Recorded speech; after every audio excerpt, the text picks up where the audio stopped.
North India पत्रिका और अमृत रोहत करके 2 अखबार थे जिनको मैं चलाता था। सुबह कॉलेज जाता था, दोपहर में आके अखबार में बैठ जाता था। और उसी दौरान मेरी पत्रकारिता की ज़िंदगी का जो सबसे बड़ा कांड उस समय हुआ था वो हुआ 1992 6 दिसंबर, बाबरी मस्जिद का गिरना। पहले तो यकीन नहीं हुआ, उसके बाद ताबड़तोड़ कई जगह फ़ोन किए गए और तमाम पत्रकारों से बात की, हाँ साहब गिर गई, क्योंकि इसके पहले आपने देखा था कि अयोध्या में गोली चल चुकी थी।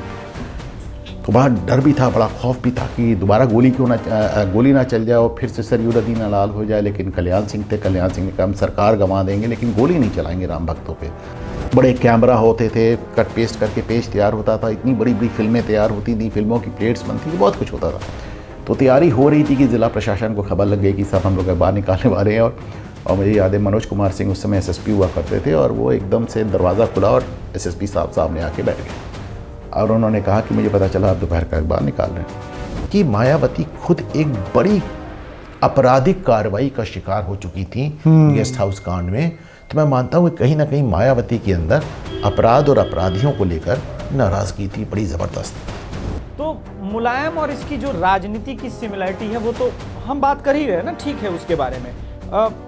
लेकिन मुख्तार अंसारी हो गया, ये भी मुख्तार अंसारी हो या अतीक अहमद, मायावती जैसे चेंज हुआ एक वो जो पूरा पैटर्न चेंज होता है सब, तो उसके बाद हमने ये देखा कि इन्होंने भी कॉम्प्रोमाइज किया। लेकिन योगी ने क्या बदल दिया, योगी के आने के बाद क्या बदल?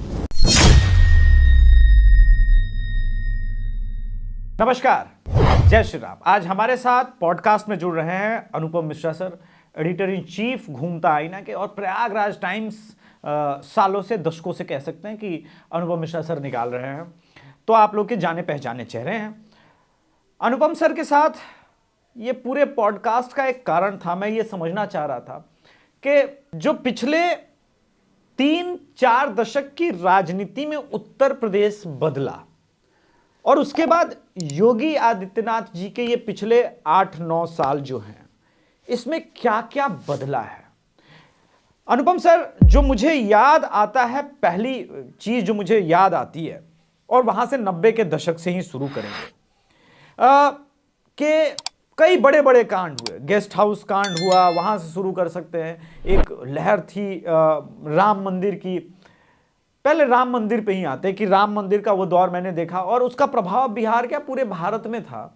अयोध्या के उस आंदोलन का, हर घर से ईंटें जा रही थी, रामलला हम आएंगे, मंदिर वही बनाएंगे। इस नारे की भी अपनी ग्रेविटी है, लेकिन इस नारे के उलट एक नारे की जिसने ग्रेविटी को तोड़ा वो, और बहुत दुख पहुंचा भाजपा के समर्थकों को भी, जब ये नारा है कि मिले मुलायम काशीराम, हवा में उड़ गए जय श्री राम।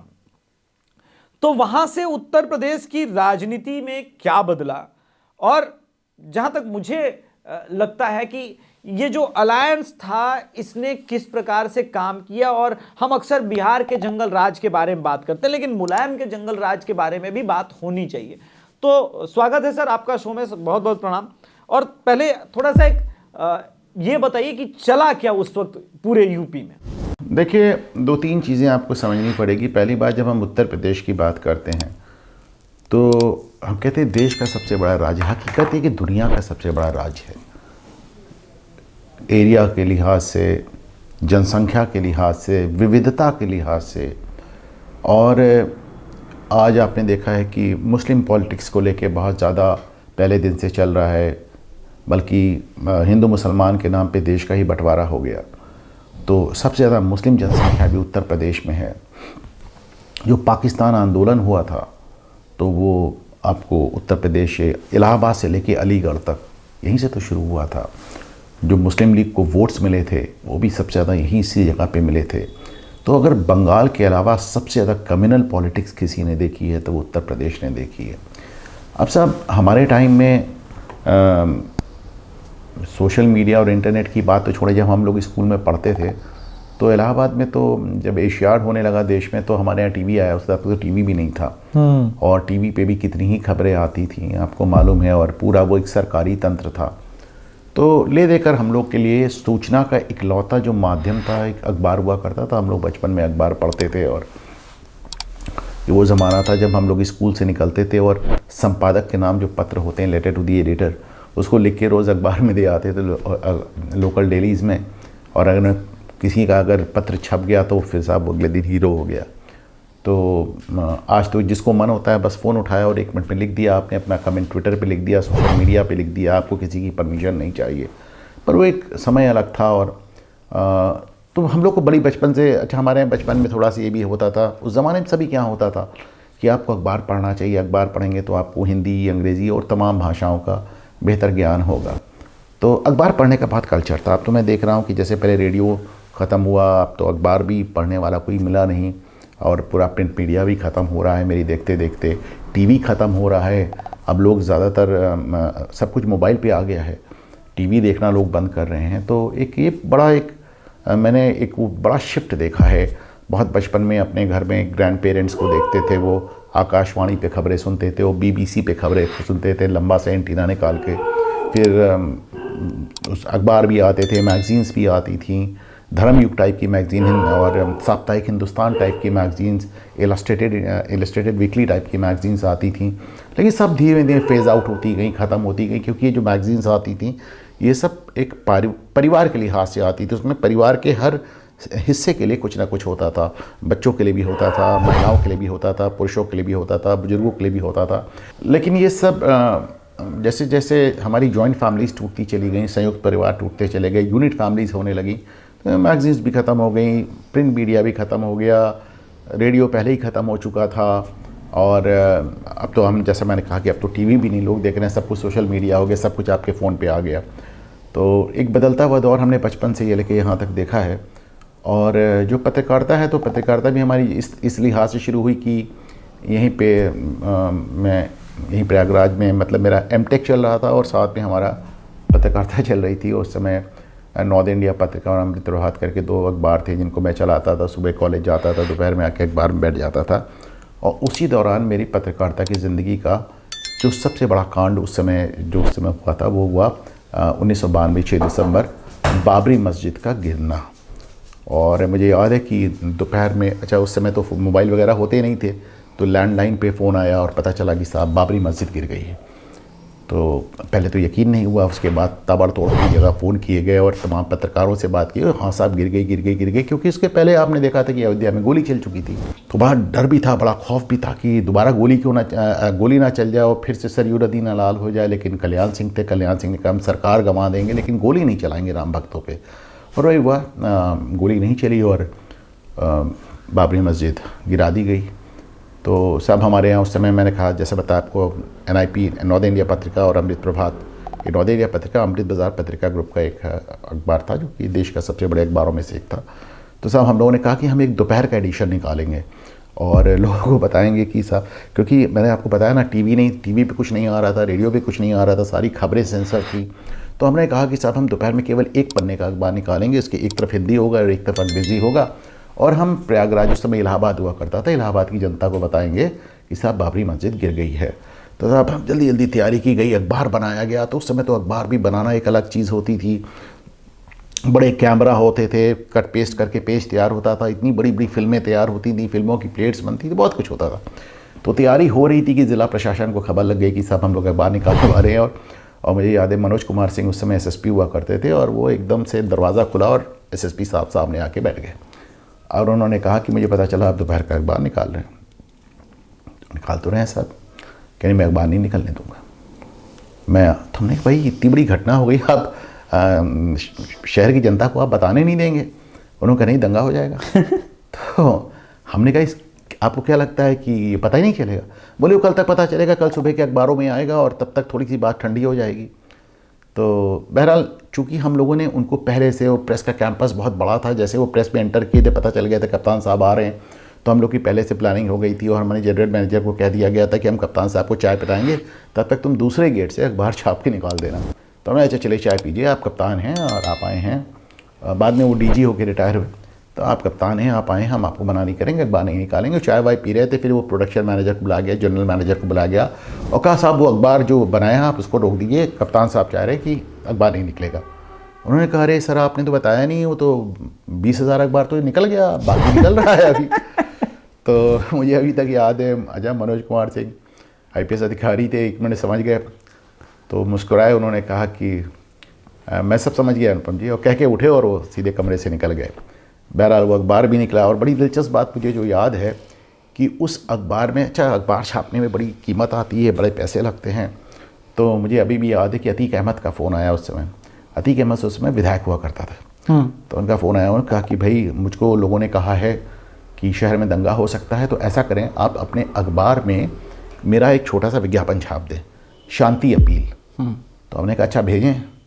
तो उन्होंने कहा भाई मैं क्या भेजूँगा, आप खुद ही लिख लो मेरे नाम से, और मैं आपको अपना एक लेटर हेड भेज दे रहा हूँ साइन करके।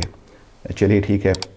तो उस ज़माने में आप सोचिए, ये बात हो रही 92 की, और मैं तुरंत मैं मुश्किल से 21 साल का, तो मतलब एक जिसे कहना चाहिए एकदम बचपना था पत्रकारिता के लिहाज से। तो साहब मैंने जैसा बताया, मैं तो पढ़ाई कर रहा था उस समय। तो उस ज़माने में अतीक अहमद ने मेरे को शायद 5 या 7 हज़ार रुपये भिजवाए और अपना लेटर हेड भिजवाया। तो अतीक अहमद के नाम से अपील भी छपी उसमें कि कृपया शांति बरकरार रखें एंड ऑल दैट। लेकिन वो अखबार निकला और उसके बाद पूरे शहर में तनाव फैल गया। अनुपम सर, मुख्तार की बात हो रही है और बात हो रही है, लेकिन इसी समय, इसी कालखंड में जब मुलायम और काशीराम जी की सरकार बनी और इसके बाद मायावती वो सरकार की टूट का कारण बनी, एक बड़ा याद आता है कांड मुझे, जिसको हम लोग गैस हाउस कांड के नाम से जानते हैं। क्या था वो? और मैं राजनीति में, आप किसी के भी समर्थक हो विरोधी हो, इस प्रकार की घटनाएं जो राजनीति में अनुपम सर होती हैं, जिसने पूरे यूपी को नहीं हिलाया। मैं मानता हूं कि सदन को हम एक प्रकार से लोकतंत्र का मंदिर कहते हैं, उसको तार तार किया गया। इस प्रकार की चीज़ें नहीं होनी चाहिए। सदन में जब इस पे भी बात होती है तो मैं कभी कभी लज्जित होता हूँ कि नहीं, फाइनली हुआ ना, कैश फॉर वोट कांड, तो चलिए लोकतंत्र के मंदिर के अंदर ही हो गया। ये ठीक है, ये भी उन्हीं लोगों के द्वारा किया गया जो लोकतंत्र के मंदिर के तथाकथित कहे जाते हैं कि भाई रक्षक है, विधायक थे, सांसद थे, कौन नहीं था इस पूरे प्रकरण में। तो थोड़ा इस पर बात करेंगे। देखिए 90 के दशक में, जैसा मैंने कहा कि मैं तुरंत कॉलेज से निकला था, और मैं आऊंगा सर जंगल राज पर ही। हाँ, मैं उसी पे जा ही रहा हूँ। तो एक जो माहौल था वो आज के लोग ज़रा कम समझ पाएंगे इसको, इस बात को, जो आज की यंगर जनरेशन है। हम अक्सर करके बिहार में जंगल राज, लालू की जंगल राज की बात करते हैं, हम मुलायम सिंह के जंगल राज की बात नहीं करते। मुलायम, देखिए जो आपको गेस्ट हाउस कांड में जो मायावती पे हमला हुआ था, और तब मैं लखनऊ में ही मौजूद था, वहाँ मौजूद था मैं। तो साहब उसमें जो स्टेट गेस्ट हाउस था, हम लोग उसी में रुकते ही थे। तो वो एक इकलौती घटना नहीं थी। इसके पहले कि मैं गेस्ट हाउस कांड पे आऊँ, मैं आपको बताऊं, मंडल आयोग तब तक एक इशू बना था, इशू बन गया था, और इशू इस कदर बन गया था कि साहब हम लोग इंजीनियरिंग कॉलेज में थे और दोस्तियां टूट गई थी। दोस्तियां टूट गई थी और लड़कों ने वो, अच्छा इंजीनियरिंग कॉलेज में तो उतना नहीं था, लेकिन इलाहाबाद यूनिवर्सिटी मुझे याद है बहुत दिक्कतें आई थी, और लड़के स्ट्राइक पे चले गए थे, कॉलेज साइंडाई बंद हो गया था, और लड़कों ने वहाँ पे ट्रांसफार्मर वगैरह उड़ा दिया था, सब हो रहा था। तो एक बड़ा अजीब सा माहौल था, और इस माहौल का फ़ायदा उठाया देश में 4-5 नेताओं ने। विश्वनाथ प्रताप सिंह की तो 11 महीने की सरकार बनी, उन्होंने सोचा था मंडल आयोग के ज़रिए हम एकदम अजर अमर हो जाएंगे, मेरी सरकार कभी गिरेगी नहीं। 11 महीने में उनकी सरकार चली गई, और इतना बुरा उसके बाद उनका राजनीतिक पराभव हुआ कि उसके बाद, जब तक ये अभी कुछ दिन पहले उनकी मृत्यु हुई, और मुझे तो अभी भी याद है प्रयागराज में उनका दाह संस्कार हुआ, और एक भी मंडल का उसमें सिपाही मुझे नज़र नहीं आया। सब आए और 2-2 मिनट में चले गए, और बाद में जो उनका दाह संस्कार हो रहा था तो सिर्फ उनके परिवार के लोग खड़े थे। लेकिन इसका फ़ायदा किसने उठाया? इसका फ़ायदा उठाया मुलायम सिंह यादव ने, इसका फ़ायदा उठाया लालू यादव ने, शरद यादव ने, किसी हद तक नीतीश कुमार ने, रामविलास पासवान ने। तो ये 4-5 लोग ऐसे थे जिनको मंडल आयोग से बहुत लाभ हुआ। और वीपी सिंह जिस तरह उसको हैंडल कर रहे थे, उसमें रामविलास पासवान ने भी, उसमें मुलायम सिंह ने, तमाम लोगों ने कुछ ऐसे बयान दे दिए थे कि माहौल और भड़कना शुरू हो गया था। फिर राजीव गोस्वामी ने उसमें आग लगाई थी वहाँ पे। और अच्छा, ये भी बड़ा दुर्भाग्य था, क्योंकि मंडल आयोग को लोग जाति के हिसाब से, देखिए ओबीसी में वर्ड कास्ट है ही नहीं, अदर बैकवर्ड क्लासेस, तो उसमें ब्राह्मणों को भी हिस्सों को, ब्राह्मणों के एक हिस्से को भी रिजर्वेशन मिला था, आरक्षण मिला था। और गोस्वामी, राजीव गोस्वामी जिसने सबसे पहले अपने आग लगाई थी, उसके बाद तो करीब दर्जनों लड़के जल के मर गए, लेकिन जो सबसे पहले अपने जिसे आग लगाई थी राजीव गोस्वामी, तो गोस्वामियों को मंडल आयोग में रिजर्वेशन मिला था, लेकिन जानकारी नहीं थी उसको, या जो भी हो। तो ये हो गया साहब, और बड़ा दुखद था, और लड़के बहुत उद्वेलित थे, बहुत अशांत थे, और सबको बहुत कष्ट हो रहा था। और वीपी सिंह और उनके मंत्री लगातार और भड़काऊ बातें कर रहे थे और भड़काऊ बयान दे रहे थे। उनको लग रहा था कि आग, और उस ज़माने में एक वीपी सिंह का एक बयान बड़ा चर्चित हो गया, मुझे नहीं मालूम वीपी सिंह ने उसको दिया या नहीं दिया, लेकिन मीडिया के कुछ हिस्सों में भी आया और कुछ लोगों ने भी बताया कि वीपी सिंह ने कहा कि हर अशोक के पीछे एक कलिंग होता है और कलिंग के बाद ही अशोक बनता है, और ये मेरा कलिंग है। तो इस तरह की भड़काऊ बातें हुई। और बात कुछ और है, मंडल आयोग में बड़ा एग्रेसिव लोगों का स्टैंड था। जो उसके खिलाफ थे वो भी काफ़ी आक्रोशित थे, और जो उसके पक्ष में थे वो भी बहुत आक्रोशित थे। तो इसके चलते जो मुलायम सिंह, लालू यादव, इन लोग का जो राजनीति थी वो बड़ी हल्ला बोल किस्म की राजनीति थी। और मुलायम सिंह ने हल्ला बोल को तो अपनी राजनीति का, जिसे कहना चाहिए, मूल आधार बना लिया। मैं आपको बताऊं, दैनिक जागरण पे हल्ला बोला इन्होंने, और इतना ज़बरदस्त मीडिया के खिलाफ हल्ला बोला कि उसमें फिर मैंने बड़ा विरोध किया। और फिर मैंने इनका इतना विरोध किया, चाहे मुलायम सिंह यादव तो अब है नहीं, पर राज बब्बर हैं। तो राज बब्बर से मतलब इस बात की तस्दीक करेंगे, वो इसको कंफर्म करेंगे कि उस समय मुलायम सिंह यादव ने राज बब्बर को मेरे पास भेजा। और राज बब्बर, मैं आपको फोटोग्राफ्स दिखाऊंगा उनके, फिर वो आए और उन्होंने आके कहा कि हम चाहते हैं आप हमारा विरोध बंद कर दें, क्योंकि हम तो दैनिक जागरण के खिलाफ कर रहे हैं, आपके खिलाफ नहीं कर रहे हैं। हमने कहा नहीं, ऐसे नहीं चलेगा ना, एक एक करके आप सबको बार बार ही निशाने पे ले और बाकी लोग चुपचाप बैठें। तो उसी दौरान मुलायम सिंह ने इलाहाबाद हाईकोर्ट पे हल्ला बोल घोषित कर दिया, और मैं उस समय हाईकोर्ट में उसके लॉन्च में था, और ये साहब जजेस के ऊपर हमला करने चल दिए, और समाजवादी पार्टी के लोग। और सोच के देखें, उस समय बाकायदा पुलिस इनको एस्कॉर्ट कर रही थी, इनको पुलिस लेके जा रही थी। और लेकिन उस समय वकीलों ने मोर्चा लिया, और इससे मुझे याद है उमेश नारायण शर्मा यहाँ पे Allahabad high court bar association के सचिव थे, सेक्रेटरी थे, और मैं उन्हीं के बगल में खड़ा हुआ था। और एक पुलिस वाले से लेकर उन्होंने मुझे हेलमेट दे दिया था, और पत्थरबाजी कर रहे थे सपाई हाई कोर्ट के अंदर। और इन्होंने कहा जब तक हम वकील हैं तब तक आप जजेस तक नहीं पहुँच सकते, और उमेश नारायण शर्मा साहब का हाथ टूट गया था पत्थरबाजी में। तो आपने मीडिया पे हल्ला बोल दिया, आपने जुडिशरी पे हमला बोल दिया, आपने तो किसी संस्था को छोड़ा ही नहीं। पब्लिक सर्विस कमीशन को इन्होंने क्या बना दिया, पुलिस की भर्ती को इन्होंने क्या बना दिया। पुलिस की भर्ती मैंने अपनी आंखों से देखी, मैं आपको क्या बताऊं कि जिस तरह वो भर्ती की जा रही थी। बहरहाल इसी में जो गेस्ट हाउस कांड ऐसा हुआ कि वो काशीराम की बड़ी महत्वाकांक्षा थी, और वो उनका तो बड़ा टारगेट था। वो कहते थे मैं पहला चुनाव जो लड़ता हूँ वो हारने के लिए लड़ता हूँ, दूसरा चुनाव हराने के लिए लड़ता हूँ, और तीसरा चुनाव जीतने के लिए लड़ता हूँ। तो उन्होंने यहाँ फूलपुर से भी चुनाव लड़ा। तो काशीराम के साथ मिलके मुलायम सिंह की सपा बसपा सरकार बनी थी, और काशीराम इस बात को, हालांकि उनके विधायक कम थे, लेकिन वो बार बार बताना चाहते थे कि हमारा, अच्छा काशीराम का मेरे यहाँ बहुत आना जाना था उस दौरान, तो अक्सर आते थे, बैठते थे, मैंने उनको बहुत बात की है, और मैंने तमाम प्रोग्राम्स में उनके बारे में जिक्र भी किया है। और तो वो कहते थे कि सत्ता हत्ता क्या है, ये सब साधन है दलितों के बीच में एक स्वाभिमान जगाने की। तो स्वाभिमान जगाने की भावना के चलते वो, अच्छा आप आज भी अगर नेशनल क्राइम ब्यूरो के रिकॉर्ड्स वगैरह देखें तो आपको पता चलेगा कि जो SC/ST एक्ट लगता है उसमें से करीब 80-85% जिन लोगों के खिलाफ लगता है हम उनको OBC के नाम से जानते हैं। तो ये सबसे बड़ा ये है, फैक्ट है। तो बल्कि अभी तो मुसलमानों का भी उसमें बढ़ गया, 7-8%, 9% वो भी हो गए, तो OBCs के नाम से जानते हैं। तो काशीराम इस बात को बहुत, अपने आप को बहुत असर्ट करना चाहते थे और अपने को प्रभावी बताना चाहते थे। तो मुलायम सिंह को हमेशा थोड़ा सा रन डाउन करते थे। जैसे बीच में एक फ़ोटो छपी थी कि जिस गेस्ट हाउस की मैं बात कर रहा हूँ, ये जो स्टेट गेस्ट हाउस, अच्छा उस समय स्टेट गेस्ट हाउस ही लखनऊ हुआ करता था विक्रमादित्य मार्ग पे।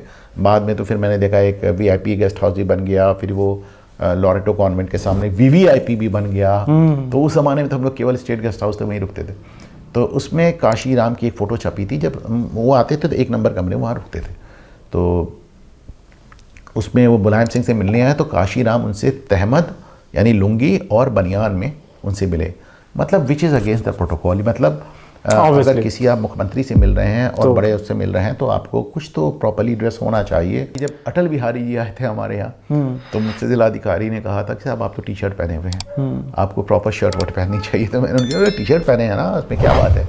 तो नहीं कि आप प्रधानमंत्री के सामने आप ऐसे नहीं बैठ सकते वगैरह वगैरह। तो लेकिन तब अपना एक लड़कपंथा चल गया। लेकिन काशीराम तो बाकायदा लुंगी और बनियान में बैठ गए और फ़ोटो भी खिंचवा दी। वो चारों तरफ चले गए कि मुलायम सिंह एकदम बड़े मायूस से बैठे हुए हैं, काशीराम लुंगी बनियान में उनसे बात कर रहे हैं, मैसेज कन्वे कर रहे थे। मैसेज कन्वे कर रहे थे। वो अपने वोट बैंक को एक मैसेज दे रहे थे कि देखो हम कितने ताकतवर हैं। धीरे धीरे बात रस्सी टूट गई और फाइनली मायावती, जो कि उस समय बहुत ही ज़्यादा एग्रेसिव थी, उन्होंने, और वो काशीराम ने उनको जनरल सेक्रेटरी बना रखा था और उत्तर प्रदेश उनके हवाले था। तो मायावती ने फाइनली सरकार से समर्थन वापस ले लिया। तो अगर मुझे ठीक याद है 65 या 68 विधायक थे, उनको लेकर उन्होंने स्टेट गेस्ट हाउस में वो बैठी थी और उसी समय पुलिस की मदद से समाजवादी पार्टी की तरफ अच्छा, पुलिस भी साथ में थी? अरे साथ तो इस कदर थी कि साहब वो वहाँ पे जो पुलिस वाले खड़े थे वरिष्ठ, मैं उनका क्या नाम लूँ, तो उनको डीएम लखनऊ ने आके कहा ये क्या हो रहा है। तो उसमें पुलिस वालों ने कहा कि आप निकले यहाँ से, डीएम से कहा आप निकले यहाँ से और मुख्यमंत्री से बात करें। तो पुलिस की मदद से वहाँ पे ये हुआ कि बसपा के एमएलएस को किडनैप कर लिया जाए और किडनैप करके अपनी अच्छा, जो आजकल आप रिजॉर्ट पॉलिटिक्स देख रहे हैं ना कि अपने एमएलएस को आप लोग जाके लोग होटलों में रिजॉर्ट में छुपा के रख लेते हैं, तो उस समय मायावती ने अपने एमएलएस को अपने इर्द गिर्द गेस्ट हाउस में रखा था। अच्छा, वो समय ऐसा था कि केवल मायावती कुर्सी पे बैठती थी, उनके सारे सामने में एमएलए ज़मीन पर बैठते थे। तो उस कमरे में भी मायावती ऐसे बैठी थी कि अगर आपको मायावती तक पहुंचना है, वैसे तो कमरे को लॉक कर लिया था अंदर से, पर अगर आपको मायावती तक पहुंचना है, खिड़की से नज़र आ रहा था, तो आपको एमएलए के सर पे पाँव रख के जाना पड़ता। तो बहुत दिनों तक ये चलता रहा। फिर इसका क्रिटिसिज्म हुआ, फिर मायावती ने अपने सामने, क्योंकि जब हमने मायावती का पहला इंटरव्यू लिया तो मुझे याद है आर के चौधरी, जो इस समय समाजवादी पार्टी में उस समय ट्रांसपोर्ट मिनिस्टर थे, वो मुझे लेके गए थे सर्किट हाउस और 45 मिनट इंटरव्यू चला। तो 45 मिनट मायावती बैठी थी, मैं बैठा था और आर के चौधरी साहब खड़े हुए थे। मैंने कहा भी उनसे 2-3 बार साहब आप भी बैठें, लेकिन वो बैठे नहीं। मायावती के सामने बैठना एमएलए का शायद अलाउड नहीं था या फिर जो भी बात हो। तो जब बाद में बड़ा क्रिटिसिज्म हुआ तो मायावती ने अपने एमएलए को बराबर में बैठाना शुरू कर दिया। पहले वो ज़मीन पे बैठते थे। तो उसमें जब ये हमला हुआ तो उसको अतीक अहमद ने लीड किया और उसने बड़ी बदजुबानी की मायावती से। हालांकि वो मायावती तक पहुँच नहीं पाया, तब तक वो ब्रह्मदत्त द्विवेदी आ गए और ब्रह्मदत्त द्विवेदी खुद भी बाहुबली थे और उन्होंने अतीक अहमद को वहाँ से धमका के भगाया। तो उस ज़माने में एक IAS अधिकारी हुआ करते थे, पंजाब से आए थे, राय सिंह। तो राय सिंह और उनकी पत्नी थी राज राय सिंह, जो बाद में भाजपा सरकार में राज्य मंत्री भी बने। तो मेरे बड़े अच्छे रिश्ते थे उनसे। तो राय सिंह मुझे अभी तक याद है, तो वो इतना परेशान थे। अच्छा, वो खुद भी दलित बिरादरी से आते थे, मायावती के क्लोज भी थे, और वो पैदल भागते हुए एकदम दौड़ते हुए गवर्नर हाउस में घुस गए और मोतीलाल वोरा उस समय गवर्नर हुआ करते थे। तो उनसे जाके कहा, अरे साहब बहन जी की जान पे खतरा है। तो बहरहाल वोरा जी को पता चली गया था और नरसिम्हा राव प्रधानमंत्री थे, बात हुई और फिर वोरा जी ने मुलायम सिंह को तलब किया और कहा कि हम चाहते हैं आप रिज़ाइन कर दें। और ये सब आंखों देखा मैं बता रहा हूँ आपको। तो कहा आप रिज़ाइन कर दें, और तो मुलायम सिंह ने कहा मैं रिज़ाइन नहीं करूँगा, आप मुझे बर्खास्त कर दें। और आपको जान के आश्चर्य होगा कि वोरा जी ने पहले से उनके बर्खास्तगी का आदेश टाइप करा के रखा हुआ था। अच्छा। तो जैसे ही मुलायम सिंह उठ के उनके कमरे से गए, उन्होंने लिफाफा खोला, आदेश निकाला, साइन कर दिया और सरकार बर्खास्त कर दी। तो उसके बाद मायावती को बुलाया गया और मायावती जी को याद होगा क्या हुआ था। तो वो कमरे में घुसते ही वोरा जी पे एकदम बरस पड़ी, अरे वोरा तू ऐसा तू वैसा, और तूने ऐसा किया वैसा किया, और तेरे रहते मुझ पे हमला हुआ वगैरह वगैरह। और मोतीलाल वोरा कह रहे हैं, अरे आप बैठिए तो मायावती जी मेरी बात तो सुने। और वो सुनने को तैयार नहीं। फिर वोरा जी ने कहा कि मायावती जी मेरी प्रधानमंत्री से बात हुई है और प्रधानमंत्री जी चाहते हैं कि आप मुख्यमंत्री बन जाए। अब वो एकदम से रुक गई कि क्या कह रहे हैं। तो उन्होंने कहा कि प्रधानमंत्री चाहते हैं कि आप मुख्यमंत्री बन जाए। तो वो एकदम से बैठ गई और फिर उन्होंने इशारे से फ़ोन दिखा के कहा मैं मान्यवर से बात कर लूँ। मान्यवर वो काशीराम जी के। तो उन्होंने कहा हाँ बिल्कुल कर लें। फिर उन्होंने मान्यवर को फ़ोन किया और देखिए एकदम से मायावती जी की शैली भी बदल गई। उन्होंने कहा कि उन्होंने काशीराम को फ़ोन करके कहा कि मैं गवर्नर साहब के पास बैठी हूँ और गवर्नर साहब चाहते हैं कि मैं मुख्यमंत्री पद की शपथ ले लूँ। तो उन्होंने कहा जो भी कहा उन्होंने, उसके बाद साहब शपथ ग्रहण हुआ और रात के समय शपथ ग्रहण गवर्नर हाउस में हुआ। अभी देखिए बड़ी दिलचस्प बात बता रहा हूँ आपको कि उसके बाद मायावती ने मोतीलाल वोरा जी से, गवर्नर से रिक्वेस्ट किया कि इस समय अगर मैं मुख्यमंत्री बनने की बात बता रहा हूँ कि अगर मैं बाहर निकलूँ तो मुलायम सिंह मुझ पे हमला करा देंगे, तो मुझको आप आज रात गवर्नर हाउस में रहने दीजिए। तो वोरा जी ने कहा नहीं, बिल्कुल स्वागत है आपका, आप प्रदेश के मुख्यमंत्री हैं। तो मायावती रात भर गवर्नर हाउस में रहीं और उस रात को उन्होंने अधिकारियों को बुलाकर रात भर में पूरे ज़िले का और प्रदेश का एडमिनिस्ट्रेशन बदल डाला। डीजीपी, चीफ सेक्रेटरी, प्रमुख सचिव गृह, लखनऊ का डिस्ट्रिक्ट मजिस्ट्रेट, एसएसपी सब बदल डाला। और फिर सवेरे 5 बजे के आसपास जो नए अधिकारी अपॉइंट हुए थे वो उनको लेने आए गवर्नर हाउस, और उसके साथ जो निकली मायावती, तो फिर जो जैसा एक शिष्टाचार होता है कि लौट के आप गवर्नर को धन्यवाद देते हैं मुख्यमंत्री बनने के बाद, वो भी नहीं है, वो अपना लंबा गायब, तो वो चली गई।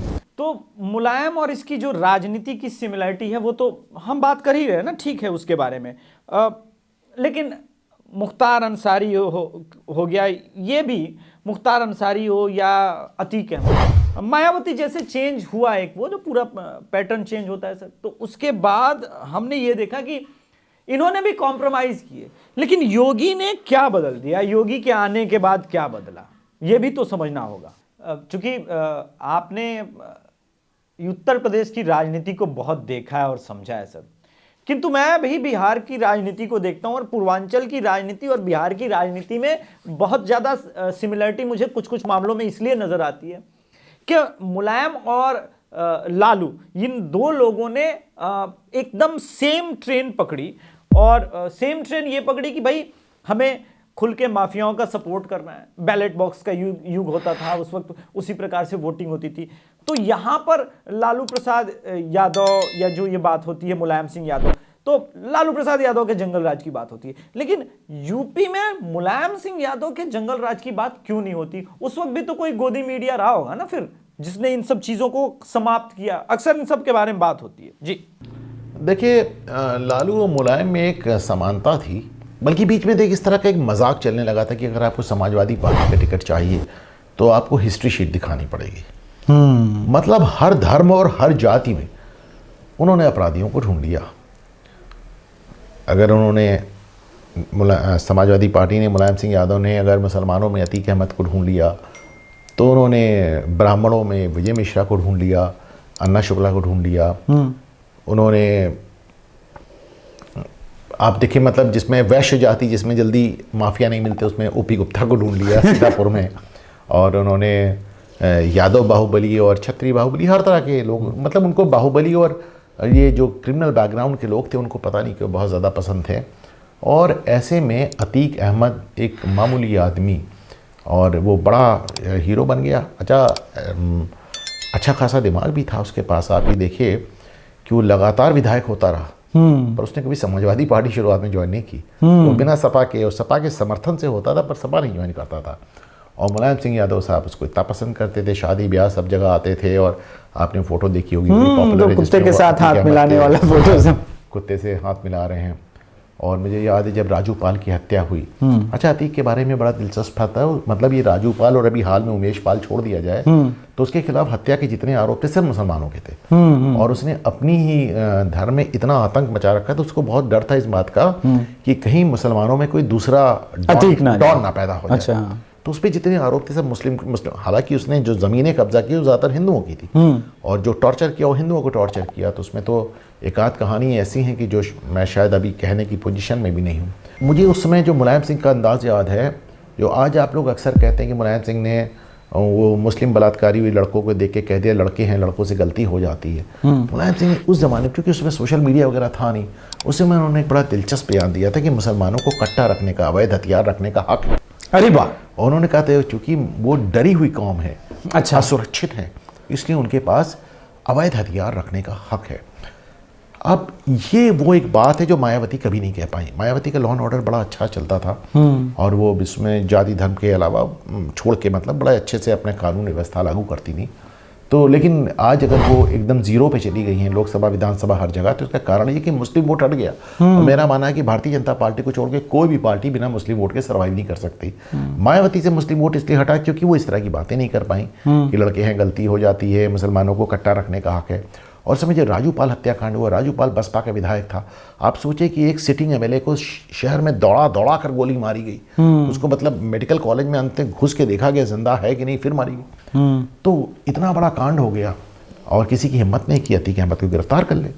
तो उस समय मुलायम सिंह आया, उसको मंच पे अतीक को अपने साथ खड़ा किया, उसको सरेंडर कराया।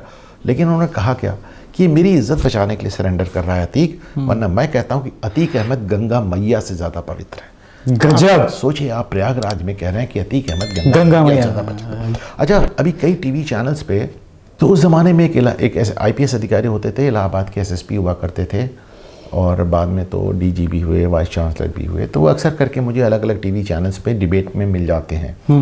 तो जब वो अक्सर करके योगी के प्रशासन की वो करते हैं, आलोचना करते हैं, तो मैंने याद दिलाता हूँ कि भाई आप हमारे यहाँ SSP थे, मुझे याद है, और अतीक अहमद के लोगों ने पुलिस चौकी में घुस के पुलिस वालों की पिटाई की थी। चौकी अंदर से बंद किए थे, किसी तरह पिटने से बच जाएं। और आप कैसे SSP थे, आप तो एक FIR तक नहीं लिख पाया थी कि हमारी गिरफ्तारी तो बहुत दूर की बात है। तो आप क्या FIR लिखेंगे जिसको मुख्यमंत्री आके बता रहा हो कि गंगा मैया से ज़्यादा पवित्र हैं, और तो उसको कोई कप्तान क्या ही कर सकता है। तो अतीक अहमद इस तरह उनका एक कद बढ़ता चला गया और आपने देखा कि फिर वो सांसद हुए। और मैं हमेशा कहता हूँ कि फूलपुर का भी कमाल है, जो यहाँ पे एक लोकसभा की सीट है फूलपुर, कि वहाँ से जवाहरलाल नेहरू भी सांसद हुए और अतीक अहमद भी सांसद हुए। माफिया को मिट्टी में मिला दूंगा, ये जैसे ही योगी जी ने बात कही, तो एक तो ये बात है, प्लस योगी जी की वो बात अनुपम सर, जिसने जो मुझे लगता है कि योगी जी को अलग बना देती है इन सब चीज़ों की, कि भाई ये देश कॉन्स्टिट्यूशन से चलेगा, संविधान से चलेगा। उसके अलावा ये देश संविधान से चलेगा, ये तो ठीक है, मुस्लिम तुष्टीकरण नहीं होगा। इतनी क्रिस्टल क्लियर आइडियोलॉजी के साथ मुझे लगता है कि संभवतः पहले मुख्यमंत्री हैं देश के जो चल रहे हैं। इसको आप कैसे देखते हैं? देखिए, उत्तर प्रदेश में उस अराजकता के दौर में जो पहला असली प्रशासन दिया जिस आदमी ने, उसका नाम था कल्याण सिंह। कल्याण सिंह, उनको लोग बाबूजी कहते थे, शिक्षक बैकग्राउंड। अच्छा, ये भी है कि मुलायम सिंह से लेके कल्याण सिंह, ये सब मायावती, ये सब शिक्षक बैकग्राउंड से, दे ऑल वे टीचर्स, ये सब टीचर्स थे।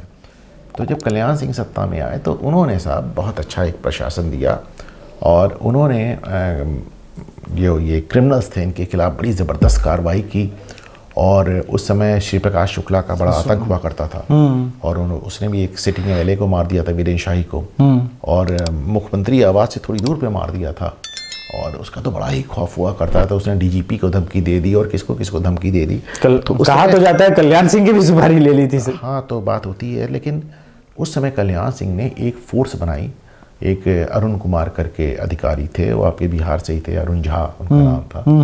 तो उनके नेतृत्व में पहली बार हिंदुस्तान में STF बनी, क्योंकि अभी तक ये होता था कि एक थाने की पुलिस दूसरे थाने में काम नहीं कर सकती, दूसरे की तीसरे में नहीं कर सकती। और STF बनाई गई, स्पेशल टास्क फोर्स, और उसको ये ताकत दी गई कि वो सब कहीं भी जाके कुछ भी कार्रवाई करती थी। तो और प्लस STF को बड़ी तकनीकी ताकत से भी बहुत युक्त किया गया, और ये फ़ोन टैपिंग और लिस्टिंग ये सब उस समय शुरू हुआ। और बाद में आपने देखा होगा शहर करके एक फिल्म आई थी, तो अरशद वारसी की और पंकज कपूर की, तो उसमें ये तो वेब सीरीज भी है ये प्रकाश शुक्ला के ऊपर, बहुत डिटेल में दिखाया गया है। तो वो फिल्म काफ़ी कुछ रियलिटी के करीब है। तो हालांकि उसमें अरुण कुमार जो थे वो उसमें कंसल्टेंट के रूप में भी थे। तो मैंने STF को भी बड़े करीब से देखा और बड़ा काम किया STF ने। श्री प्रकाश शुक्ला को तो जो मारा तो मारा, बावरिया गैंग ख़त्म किया, तमाम अपराधियों को ठिकाने लगाया। STF आज भी बहुत अच्छा काम कर रही है। तो कल्याण सिंह ने बहुत अच्छा प्रशासन दिया।